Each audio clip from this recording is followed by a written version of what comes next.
வணக்கம் Astra stock Tamil viewers.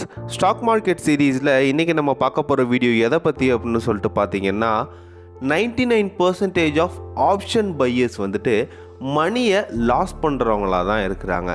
அதுக்கு என்னென்னலாம் காரணமாக இருக்கும், அவங்க என்ன மாதிரி தப்பெல்லாம் பண்ணுறாங்க அப்படின்னு சொல்லிட்டு இந்த வீடியோவில் கொஞ்சம் டீட்டெயில்டாகவே பார்க்கலாம். நீங்கள் ஒரு ஆப்ஷன் ட்ரேடர், நீங்கள் ஸ்டாக் மார்க்கெட்டுக்கு பிகினர் அப்படின்னா இந்த வீடியோ கம்ப்ளீட்டாக உங்களுக்காக தான். வீடியோவை ஸ்கிப் பண்ணாமல் பாருங்கள். வீடியோக்குள்ளே போகிறதுக்கு முன்னாடி அஸ்ட்ரா ஸ்டாக் தமிழ் சேனலை சப்ஸ்கிரைப் பண்ணிக்கோங்க for the daily updates. First option பையர்ஸ்க்கும் செல்லர்ஸ்க்கும் பேசிக்காக என்னென்ன டிஃப்ரென்ஸ் அப்படின்னு சொல்லிட்டு பார்த்தீங்கன்னா, பையர்ஸை பார்த்தீங்கன்னா லார்ஜ் க்ரௌடாக, அதாவது ஸ்டாக் மார்க்கெட்டில் ஆப்ஷன் பையர்ஸ் அதிகமாகவே இருப்பாங்க. ஏன் அப்படின்னு சொல்லிட்டு பார்த்தீங்கன்னா, ஸ்மால் கேபிட்டலில் நிறைய ப்ராஃபிட் பார்க்கலாம் இந்த ஆப்ஷன் ட்ரேடிங்கில். அது எப்போ அப்படின்னு சொல்லிட்டு பார்த்தீங்கன்னா, நீங்கள் ஆஸ் ஒரு பையராக இருக்கும்போது நீங்கள் நிறைய ப்ராஃபிட் பார்க்கலாம். அதுக்கு அப்படியே ஆப்போசிட்டாக செல்லரை பார்த்தீங்கன்னா ரொம்பவே கம்மியாக இருப்பாங்க. ட்ரேடிங் பொறுத்த அளவுக்கு அதிகமான கேபிட்டல், ஹியூஜ் கேபிட்டல் நம்மளுக்கு தேவைப்படும். அப்போ தான் நம்ம ஒரு ஸ்மால் அமௌண்ட் ஆஃப் ரிட்டர்ன்ஸ் செல்லரை பொறுத்தளவு நம்மளால் பார்க்க முடியும். இதுதான் இவங்க ரெண்டு பேருக்கும் உள்ள டிஃப்ரென்ஸ் ஆப்ஷன் ட்ரேடிங்கை பொறுத்தளவுக்கு. ஸோ இப்போ ஆப்ஷன் பையர்ஸ் என்ன கேட்டகரி, ஆப்ஷன் செல்லர்ஸ் என்ன கேட்டகரி அப்படின்னு சொல்லிட்டு பார்த்துட்டோம். இந்த ஆப்ஷன் பையர்ஸ் ஏன் லாஸ் ஆகுறாங்க அப்படின்னு ஒரு சில பாயிண்ட்ஸ் நம்ம பார்க்கலாம். ஃபர்ஸ்ட் பாயிண்ட் பார்த்தீங்கன்னா புவர் பொசிஷன் சைசிங். இந்த புவர் பொசிஷன் சைசிங் அப்படின்னா என்ன அப்படின்னு சொல்லிட்டு பார்த்தீங்கன்னா, உங்கள்கிட்ட ஒரு ஸ்மால் அமௌண்ட் ஆஃப் கேபிட்டல், அதாவது கம்மியான மார்ஜின் இருக்குது. அந்த மார்ஜினில் நீங்கள் எவ்வளோ பர்சன்டேஜ் ஆஃப் ப்ராஃபிட் பார்க்க போகிறீங்க அப்படிங்கிறத பார்க்குறதுக்கு முன்னாடி எவ்வளோ பர்சன்டேஜ் ஆஃப் ரிஸ்க்கு நீங்கள் எடுக்கிறீங்க அப்படிங்கிறத டிஃபைன் பண்ணணும். அப்படின்னு நீங்கள் கண்டுபிடிச்சதுக்கப்புறம் அந்த அமௌண்ட்டுக்கு நீங்கள் எவ்வளோ ஷேர்ஸ் வாங்குறீங்க அப்படிங்கிறது தான் பொசிஷன் சைசிங்.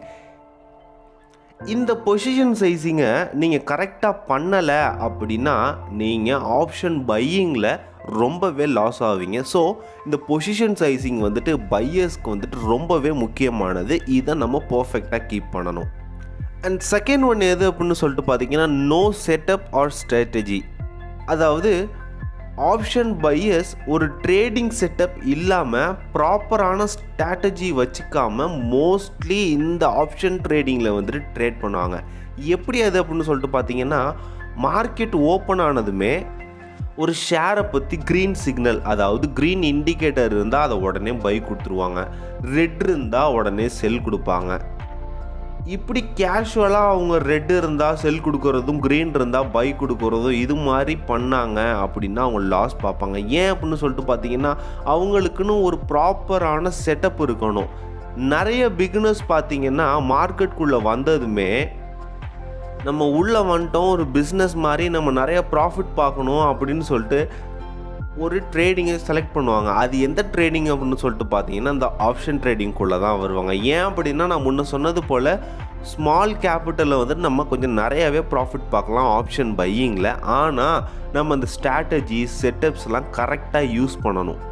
இதெல்லாம் பண்ணாமல் நம்ம எப்படி ஒரு ஸ்டாக்கை சூஸ் பண்ணுறது, எப்படி ஒரு ஷேரை வாங்குறது அப்படின்னே தெரியாமல் பை பண்ணிடுவாங்க.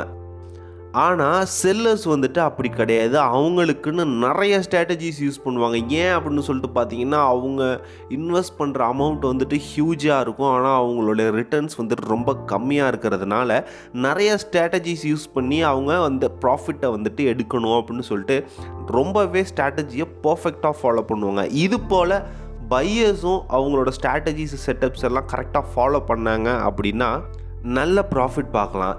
இந்த ஸ்ட்ராட்டஜிஸ்லாம் நம்ம அவாய்ட் பண்ணிவிட்டு நம்ம ஒரு பிளான் பண்ணாமல் நம்ம ஒரு ட்ரேட் பண்ணோம் அப்படின்னா நம்ம லாஸை யாராலையுமே தடுக்க முடியாது இந்த ஆப்ஷன் பையிங்கை பொறுத்தளவுக்கும். தேர்ட் ஒன் பார்த்தீங்கன்னா பையிங் ஓடிஎம் இன் ஆப்ஷன். இதில் தான் எனக்கு தெரிஞ்சு ரொம்ப நிறைய பேர் அவங்க லாஸ் பண்ணுறாங்க. என்ன அப்படின்னு சொல்லிட்டு பார்த்தீங்கன்னா, அவுட் ஆஃப் த மணியில் வாங்கி லாஸ் ஆகுறாங்க.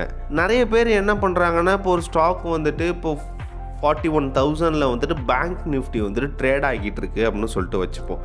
அதை போயிட்டு 42,000 43,000க்கு அவங்க பை பண்ணுவாங்க. ஏன் அப்படின்னு சொல்லிட்டு பார்த்தீங்கன்னா, அதுக்கு ப்ரீமியம் வேல்யூ ரொம்பவே கம்மியாக இருக்கும். இப்போ ஃபார் எக்ஸாம்பிள் வந்துட்டு ஒரு லாட்டே நீங்கள் 250 ருபீஸ் இது போல் வாங்கிடலாம். அப்படி வாங்கும் போது உங்களுக்கு வந்துட்டு நீங்கள் ப்ரிஃபர் பண்ண மாதிரி, நீங்கள் ப்ரிடிக்ட் பண்ண மாதிரி இது ஹை ஆகி 42,000 43,000 போயிடுச்சு அப்படின்னா உங்களுக்கு நல்ல அமௌண்ட் வந்துட்டு ரிட்டர்ன் கிடைக்கும். ஆனால் மோஸ்ட்லி எனக்கு தெரிஞ்சு இந்த ஆப்ஷன் பையிங்கில் அது மாதிரி போனதே இல்லை. எல்லோரும் கொஞ்சம் எக்ஸ்ட்ராவாக திங்க் பண்ணி, நம்மளுக்கு வந்துட்டு இப்போ வந்துட்டு ப்ரீமியம் வேல்யூ கம்மியாக இருக்குது, நம்ம இப்போ வாங்கிட்டோன்னா கன்ஃபார்மாக அது வந்துட்டு ஹை ஆகும், அப்போ நம்ம வந்துட்டு அதை வந்து செல் பண்ணலாம் அப்படிங்கிற ஒரு ஐடியாவில் தான் அவங்க வந்துட்டு வாங்குவாங்க. ஆனால் இதுக்கு ஆப்ஷன் பையிங்கை பொறுத்தளவுக்கும் வாய்ப்பே கிடையாது. கொஞ்சம் கேபிட்டலில் வந்துட்டு நம்மளுக்கு நல்ல ரிட்டர்ன்ஸ் வரும் அப்படின்னு சொல்லிட்டு இந்த ஓடிஎம் ஆப்ஷனில் போயிட்டு வாங்கிறதுனால இவங்க வந்துட்டு ரொம்பவே லாஸ் ஆகிடுறாங்க. ஸோ இந்த மாதிரியான பொசிஷன் சைஸிங்கை கரெக்டாக பண்ணி, செட்டப் அண்ட் ஸ்ட்ராட்டஜியை பர்ஃபெக்டாக நம்ம ஃபாலோ பண்ணி, அண்ட் வந்துட்டு ஓடிஎம் ஆப்ஷனில் எப்படி ட்ரேட் பண்ணணும் அப்படிங்கிறத கற்றுக்கிட்டு மினிமம் ஒரு 6 மந்த் நம்ம ப்ராக்டிஸ் எடுத்துகிட்டு நம்ம வந்துட்டு ட்ரேட் பண்ணோம் அப்படின்னா நம்ம பர்ஃபெக்டாக ஏர்ன் பண்ணலாம். இந்த ப்ராக்டிஸ்க்கு எந்த மாதிரி நம்ம வெப்சைட் யூஸ் பண்ணலாம் அப்படின்னு சொல்லிட்டு பார்த்தீங்கன்னா, இந்த பேப்பர் ட்ரேடிங்கில் எக்கச்சக்கமான வெப்சைட்ஸ் இப்போ வந்துட்டு நம்ம ஸ்டாக் மார்க்கெட்டில் நம்மளுக்கு நம்ம ஒரு ரியல் மணி போலவே ஃபேக்காக நம்ம ட்ரேட் பண்ணி பார்க்குறதுக்கு நிறைய ஆப்ஷன்ஸ் அண்ட் வெப்சைட்ஸ் இருக்குது. அது மாதிரி ஒரு வெப்சைட்டை நம்ம பெஸ்ட்டாக சூஸ் பண்ணி அதில் நம்ம ட்ரேட் பண்ணி பார்த்துட்டு மினிமம் 6 to 1 year வரலும் நம்ம ட்ரேட் பண்ணி பார்த்து ப்ராக்டிஸ் ஆகி அதுக்கப்புறம் ட்ரேட் பண்ணோம் அப்படின்னா நீங்கள் ஒரு ஆப்ஷன் பையரில் நல்லாவே ட்ரேட் பண்ணி கம்மியான அமௌண்ட்டில் பர்ஃபெக்டாக மார்ஜின் ரிட்டர்ன்ஸ் வந்துட்டு நீங்கள் பார்க்கலாம். ஸோ இந்த மிஸ்டேக்ஸ்லாம் பண்ணாமல், இந்த மிஸ்டேக்ஸ்லாம் கரெக்டாக நீங்கள் வந்துட்டு ஓவர் கம் பண்ணி வந்தீங்க அப்படின்னா நல்ல ப்ராஃபிட் பார்க்கலாம். சேஃபாக ட்ரேட் பண்ணுங்கள், ஹாப்பியாக ஏர்ன் பண்ணுங்கள். Have a nice day.